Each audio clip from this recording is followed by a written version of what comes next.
Well, I was going to start with the importance of being on time, but really blew that one out.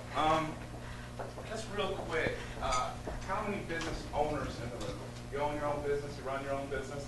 The majority of you, all but one? Oh, you want all but two? Yeah, I know Ellie.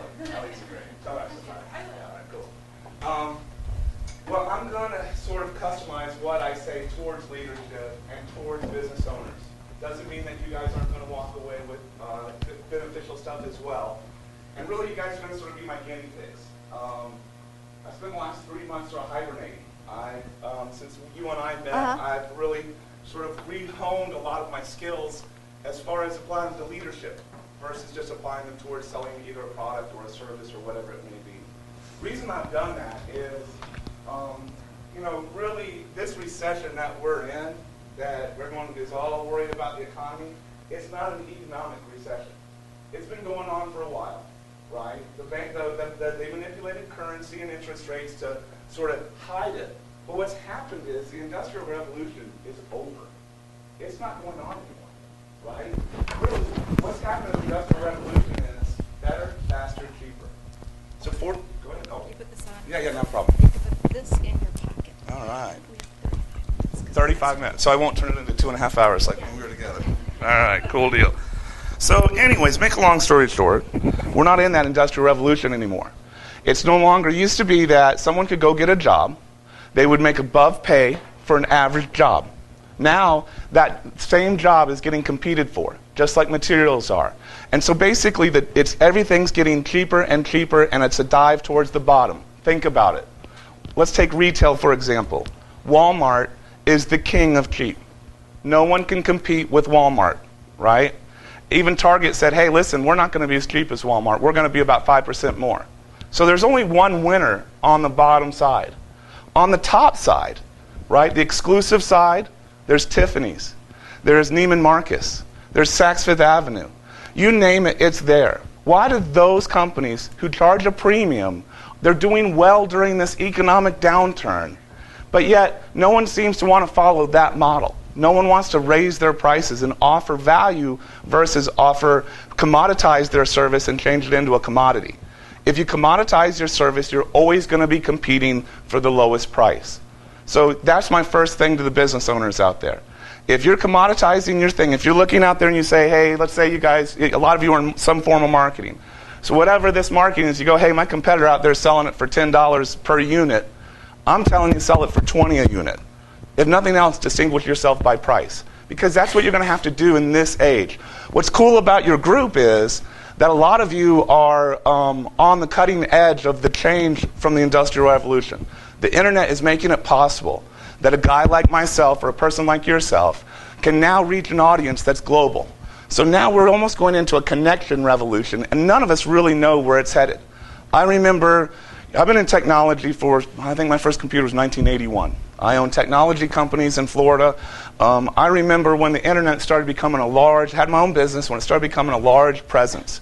I remember people saying, oh, they'll never need salespeople again. Everything's going to get bought across the internet. That was true about one item. Anything you could commoditize.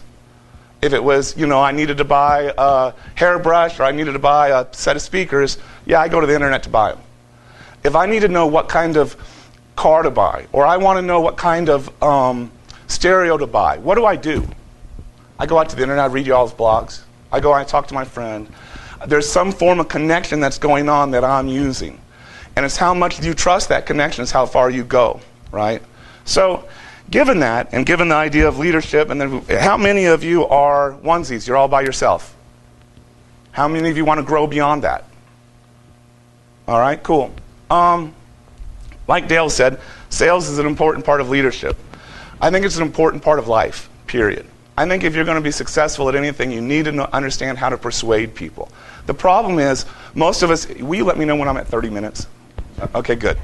The problem is, most of us have this sort of resistance to salespeople. Hey, we have this resistance to salespeople, right? We walk into the department store, and we know we need a belt. We walk in, and the sales guy comes up, says, hey, can I help you? And we go, no, I'm just looking, right? And so we sort of have this natural kind of resistance towards salespeople. Why is that? You ever been sold anything you didn't want? Yeah. It didn't matter if it was $1. You might have given them $1 to get rid of them, right?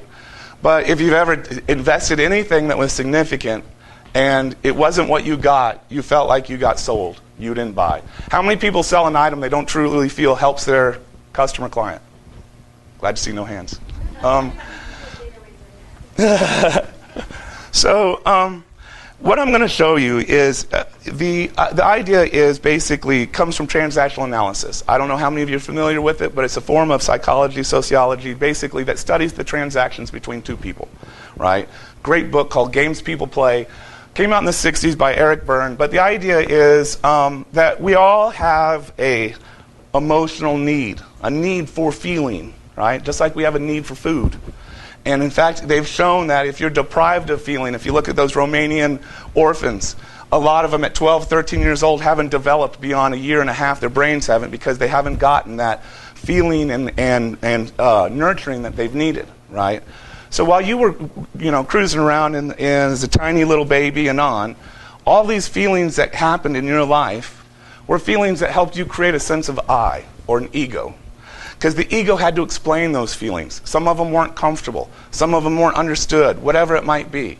And as this ego formed, you kept using these feelings to form this ego. Now as adults, we go out and we find those feelings and repeat them so that we can sort of feel that sense of we still exist. Right? So that's the broad idea of what transactional analysis is.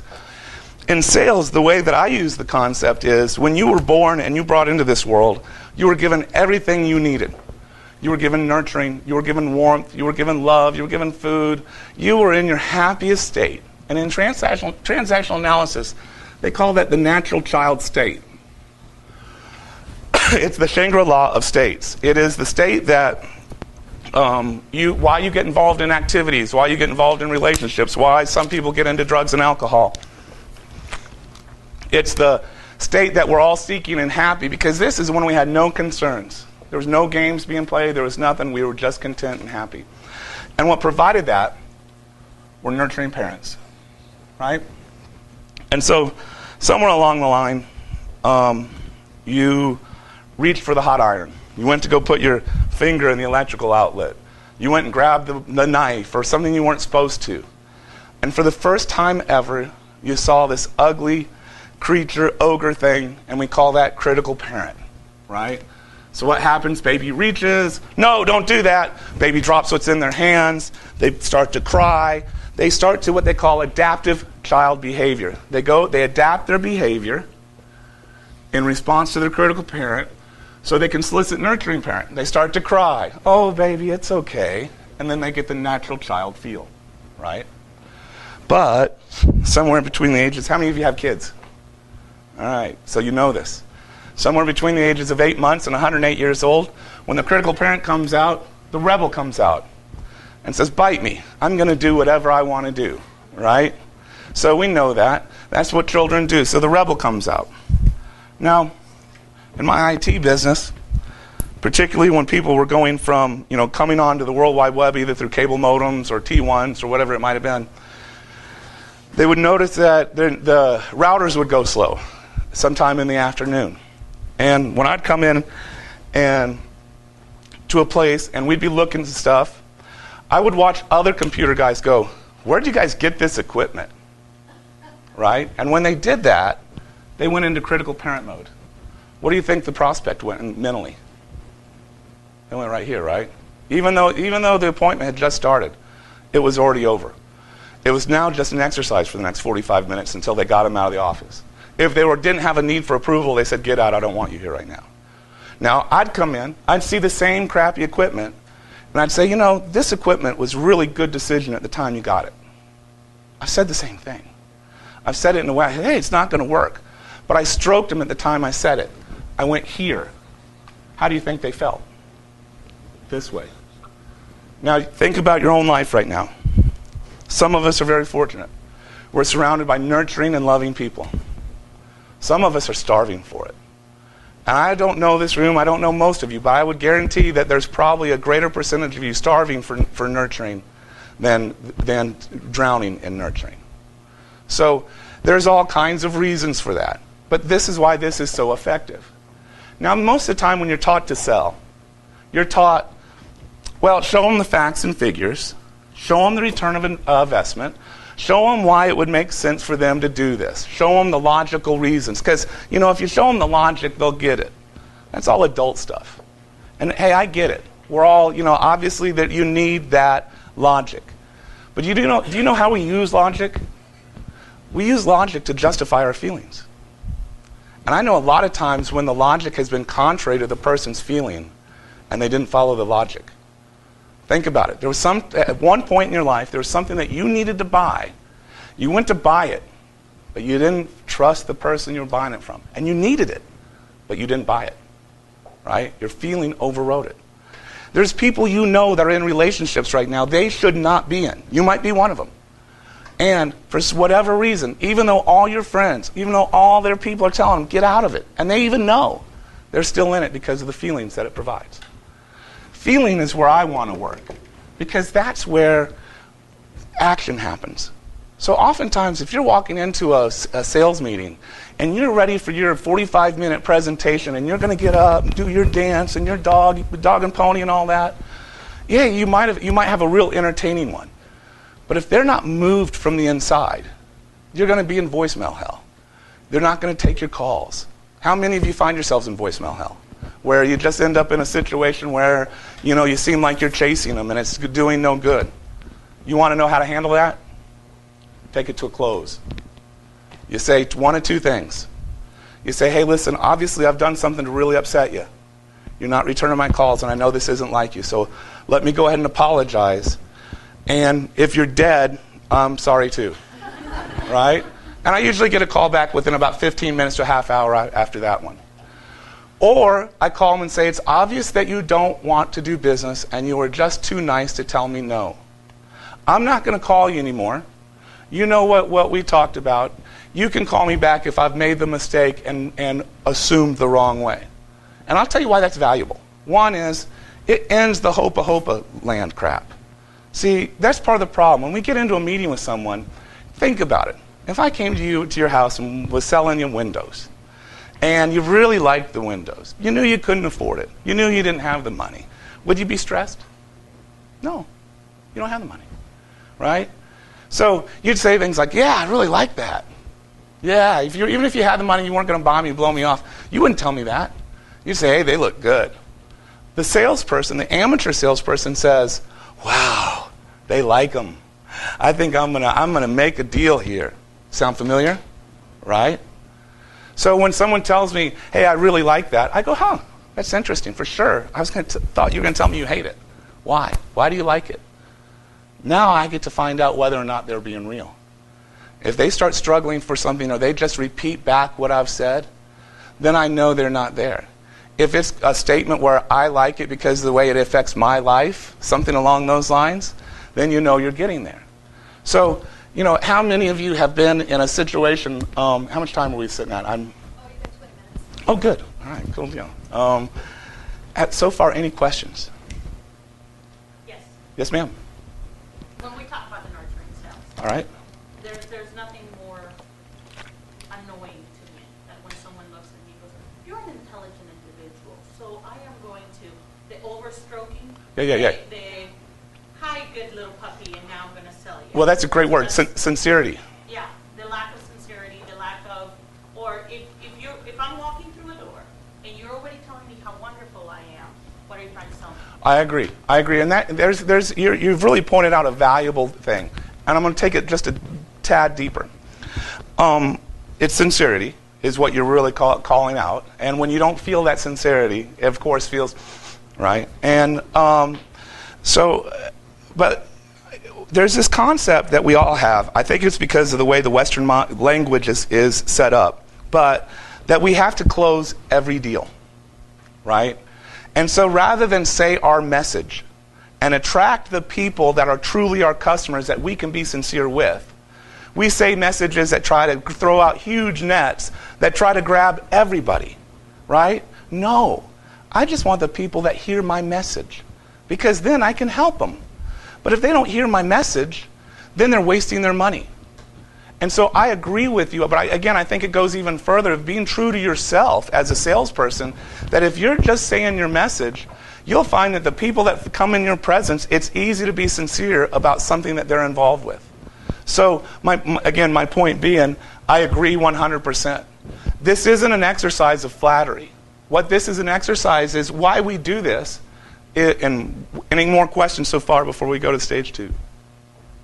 Why we do this is because of what I call the challenger sale, or what's called the challenger sale.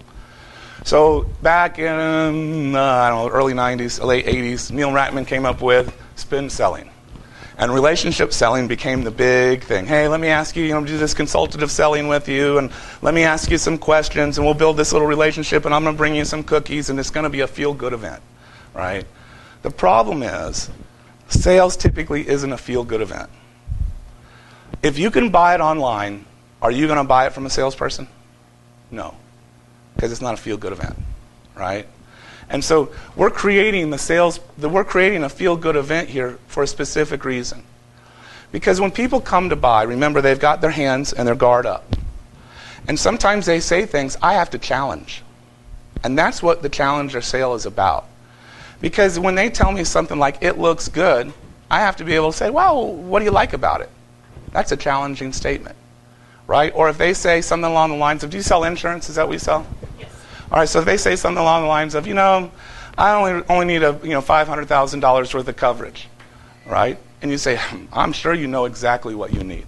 I wouldn't necessarily back up from them at that point. See, that's a stroke. I'm sure you know exactly what you need. And the thing is, if you say to them, hey, you don't know what you need, you're right there.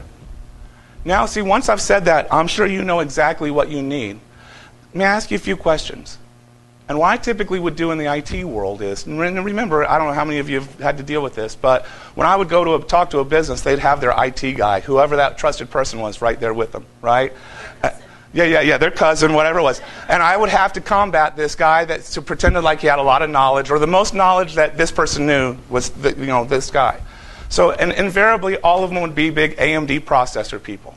Now, mind you, I've been in computers for 30 years. I remember AMD when it came out, and I remember the faults that the processors had and why I quit using them, right? So when all I'd ask them was, oh, wow, great, you're in IT, I love it too. I got this nagging question. I just ask all IT guys, what's better, the AMD processor or the Intel? What do you like better? Invariably, because most of them are cheap-minded, and they want to be that little rebel, they'd say AMD. And I go, well, yeah, but when you do that, when you install the AMDs and that, processor called an instruction to the instruction set on 410, how do you get around that? How do you fix that? And they'd stop. And now, any other thing I might say, the conversation didn't go any further. So I went to him as an expert, and I took him into an area that he wasn't an expert, but I didn't necessarily challenge him hard. But I know exactly what you're saying as far as we can't give flattery. We have to be able to challenge those ideas that people have. You're a life coach of some sort, right? And I do a lot of that kind of work myself. I get paid up front for the whole year. You know why? Because month 3 is going to be real uncomfortable, and if I don't get paid for the whole year, they're going to quit, right? I have to be able to challenge them. And so I use this model all the time. Now, when I first learned this model, my mother has the nurturing of a rattlesnake. All right, there is, by her own admission. My father was never home, provided but never home. And so I didn't really know what nurturing was. And so back 15 years ago or so, someone was explaining this to me. I was starting to have children. And I could sort of practice this nurturing with them and imagine myself before I went into a sales meeting in that same kind of space. And you all know the 4 stages of learning? That's all right. At first, we're incompetent and unaware. We don't even know that we don't know, right?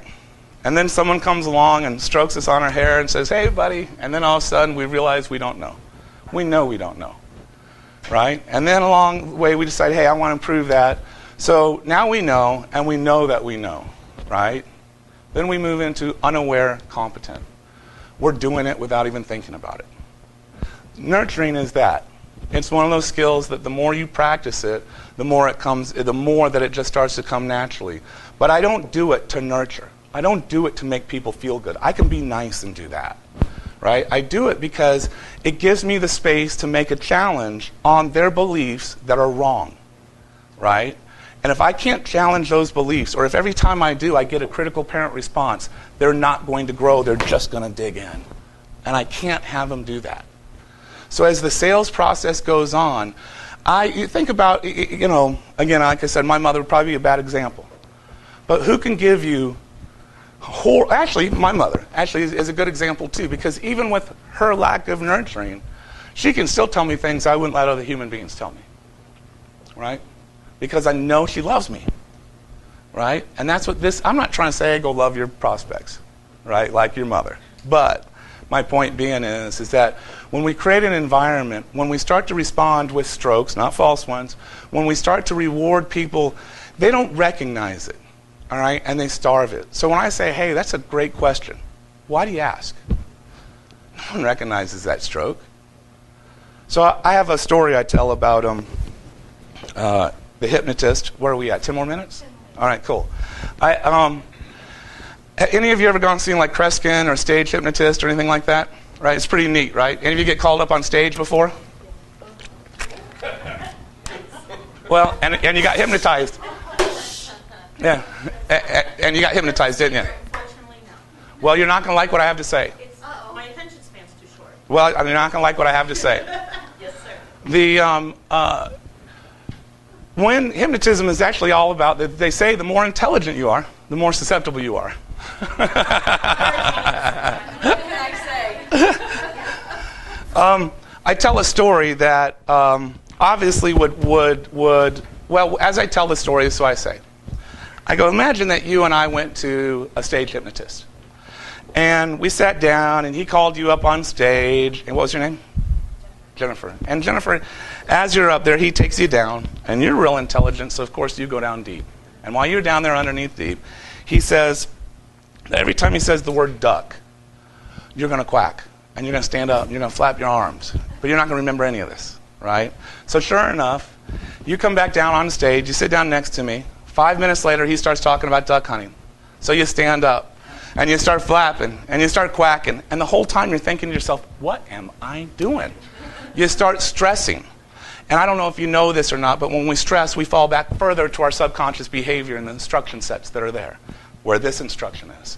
So you end up flapping harder and quacking louder because you're stressing about what's going on, which of course causes you to stress more, which causes you to flap harder, and yada, yada, yada. So you can look at your own behavior, your own squirrely behavior that seems to interfere and get in your way as you progress through life. And you can realize that probably this is some type of instruction set that's in there, and you're just not aware of it.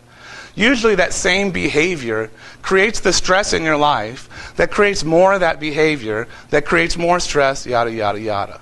But let's change the story. You come down, you sit down next to me, I say, hey, Jennifer, he hypnotized you. Every time he says the word duck, you're going to quack and flap. Now he talks about duck hunting 5 minutes later. And when he talks about duck hunting 5 minutes later, you stand up and you start to quack, and maybe not, because you know where the instruction came from.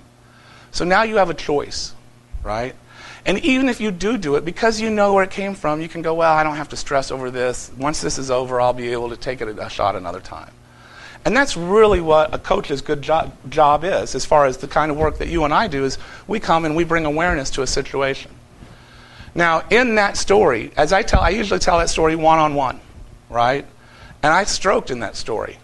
I said, Jennifer, you're real intelligent, so you're going to go way down deep on it. It wouldn't have worked on you, but it would have worked on everybody else. Now, see that when I say worked, it's not, typically if someone's calling me for my services, I can guarantee they're intelligent. Because they're intelligent enough to figure out they can't do it on their own, right? And so they need help. And then no matter what we do, no matter where we find ourselves in life, we need help. So at this point, does anybody have any questions? Yes, ma'am? What do you say to Dale Carnegie's How to Impress and Influence People? Okay. That's too much talking. Well, I loved the book at 10 years old. It's the first time I read it. I love it now, but I love it for junior high kids. I think it's a book that it's an instruction for life about knowing that whose photo do you look at first in a picture. So if I sit down next to you and I want to make it an interesting conversation, I'm going to ask about you. I mean, those kinds of things. No one wins an argument. To me, it's such a basic kind of stuff that's kindergarten. And I'm not necessarily saying, hey, it's not important. But the thing is, all of you are investing money in marketing, right? And I don't know how many people you meet with and how many you close, but the number is to get that close ratio up. You do that two ways. A lot of you in this room help people refine their message so that they attract the right customer. And with the right customer, you have a higher close rate because you're talking to the right demographic. The other way is to understand how to sell and quit trying to convince people that it makes sense to buy your product and hear if they have the real problem that your product solves. And if you listen and ask the right questions, they will buy your product. There's no doubt in my mind about it. So the Dale Carnegie stuff, all my kids have read it. I mean, it's one of those books I think is, top 50, top 10 maybe. I do a Think and Grow Rich class. It's on Meetup. It's once a month. It's free. You all are welcome. We might start having them in a classroom like this once I found the price out. But the reason I do that is because there's a science behind it. The book is great, but there's some parts in the book that are real gooey, and they're not necessarily got a nice science underneath them, so people can challenge them and want to say it doesn't exist. Yes? Oh, I was just saying 5 minutes. Oh, 5 minutes. Okay, good, good. Yes, ma'am. I want to commend you for picking up the philosophy of raising the price. If everyone else is selling it for $10, sell yours for $20. My husband and I recommend that to various jewelry designers and that kind of thing, and they say, oh, this piece isn't selling. Raise the price. IBM does it. IBM does it with software. When the software doesn't sell, they turn around, repackage it, and put out twice as much. And did I have a question? Well, yeah, I wanted to go. You said two important things in there, and two important distinctions. I'm adorable, so people come to me and they want to buy from me. All right. It's just what happens. You got it made. Okay, what can I tell you? I agree. You are adorable. Yeah. So with that in mind, not every single person is the client that I want.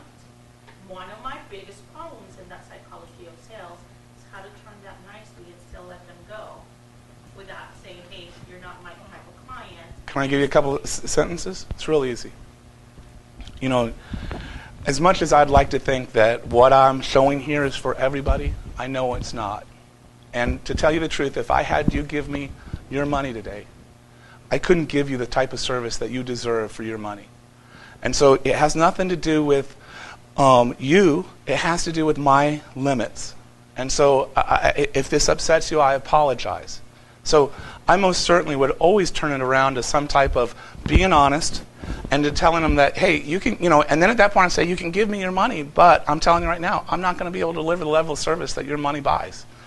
And you may still have people give you your money at that point. Yeah, but then sleeping well at night. My whole goal in life is that I sleep well at night and you sleep well at night. You don't have to worry about that. So that's why I wanted to. Yeah, absolutely. And again, just say it in a nurturing way. You don't have to go, listen, you're not the kind of business I want to do. Yeah, I don't like you. You don't want to say that. I'm going to show you guys one more technique really quick. All right, this is going to be a valuable one for you. All right, have you ever been in a sales call? Right? It's going well. Everything looks great. And so let's say here's no, here's yes. We got a pendulum. And when you first walked into the office, they were at no. And now, oh, sorry about that. And now that it's gone well, it's 45 minutes, hour and a half, they're right here. They're telling you how good it looks. And you say, well, great. When can we get started? Or let's get the form signed or anything along those lines. Well, remember what I told you is that we resist salespeople. So when you do that, you get right here. And you ask them, hey, what can we do? And when they resist you, they go this way. And they say, let me think about it. I need to talk to my mom. I need to talk to my wife. I'm not for sure. Da-da-da-da-da-da-da. Right? So what I do, when they're telling me, hey, this looks pretty good, yada, yada, yada, I go, I'm really surprised by your reaction. I thought you were going to tell me you didn't like it. I get right here, right? So what do? When they go to resist me, they start telling me why they like it. And what are they doing? They're listening to themselves. They're hearing themselves speak. They're selling themselves. So now when they're all done, all I got to do is go, what's next? And let them tell me. Again, the idea is to get out of the way and let them buy. It has nothing to do with selling. So yes, that's a technique, but it's not a sales technique. That's a shut your mouth technique and let them do the talking. Any other questions? Oh, I got 2 more minutes. Okay, good. Don't waste them, man. All right, good stuff. Hey, you guys are going to walk out and remember 30 seconds. About somebody's product or Deborah has- All right. I had a question. A lot of times we are doing a proposal to a group, so not just one person. Mhm. So How many in a group? usually we talk to at least 3. What do you sell? Well, we sell landscaping, but it's Okay. to homeowners associations. Yeah, sure. So and you guys, yeah, some type of board, and I mean, you got a lot of cankerous or whatever, contentious old people and things like that, right? No, I dig. What I found typically, and I'm sure it's not a one-call close in those situations, right? When I meet with one or more business owners, I will start with the first business owner and the guy that brought me in, and then usually partners don't get along, or usually there's a fight going on in that board, and I expose it. I'll go, Jennifer told me that the things that were important to you guys are boom, boom, boom, boom, boom. And invariably the person will go, well, I don't know about that, right? And so then I get them just talking, and then I basically do some counseling at that point. I hate to say it, but it becomes marriage counseling to a certain degree. So it all depends on what the particular situation is. But again, I have to be nurturing so I can start to get into some of that challenging of, well, wait a minute, Jennifer, is that the same thing you told me? I probably misunderstood. And then she goes, no, because now I'm directing traffic. And so that is a little more, it's not your typical onesie kind of sale, but it is. There are ways that you can go about it that are probably much more efficient. Love to sit down with you at some point and talk to you more. I'll answer that specific question, and you can buy me coffee. All right, cool. All right, cool. Yeah, thank you, guys.